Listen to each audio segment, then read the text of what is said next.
Hi friends, இன்றைக்கி வந்து டேஸ்டியான போண்டா ரெசிபி பண்ண போகிறோம். அதையும் பச்சை பயிறு வச்சு தான் பண்ண போகிறோம். இந்த பச்சை பயிறு வச்சு ஒரு 15 விதமான ரெசிபிஸ் கண்டிப்பாக பண்ணலாம். அந்தளவுக்கு டேஸ்டியான ரெசிபிஸ் தான் எல்லாமே.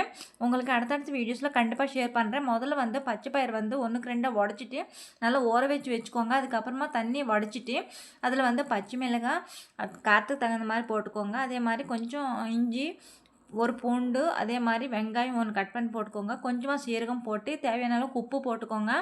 அதுக்கப்புறமா பாருங்கள், இதையும் நல்லா பேஸ்ட்டாக அரைச்சிக்கோங்க. இந்த பேஸ்ட்டு வந்து ரொம்ப பேஸ்ட்டாக பண்ணிடாதுங்க, கொரன்னு இருந்தால் நல்லாயிருக்கும். இது மாதிரி அடுப்பில் வந்து கடாய் வச்சுட்டு அதில் வந்து கொஞ்சம் எண்ணெய் விட்டுக்கோங்க, நீங்கள் ஃப்ரை பண்ணுற அளவுக்கு. அதுக்கப்புறமா இதில் வந்து சின்ன சின்ன போண்டாவாக போட்டுக்கோங்க. இந்த போண்டா கீழே ஒட்டுறமா இருந்துச்சுன்னா ஒரு பிஞ்ச் அளவுக்கு அந்த சூடான எண்ணெயில் கோதுமை ஒரு பிஞ்ச் அளவுக்கு போட்டிங்கன்னா கீழே ஒட்டாமே வரும். நீங்கள் எந்த ரெசிபி செய்யும்போது இந்த மாதிரி ஒட்டாமல் இருக்கிறதுக்கு அந்த மாதிரி டிப் ஃபாலோ பண்ணிக்கோங்க. இந்த ரெசிபி கண்டிப்பாக ட்ரை பண்ணி பாருங்கள், சூப்பராக இருக்கும். உங்களுக்கு அடுத்தடுத்த வீடியோஸில் பச்சை பயிறு வச்சு எல்லா ரெசிபி ஷேர் பண்ண போகிறேன். பிடிச்ச லைக்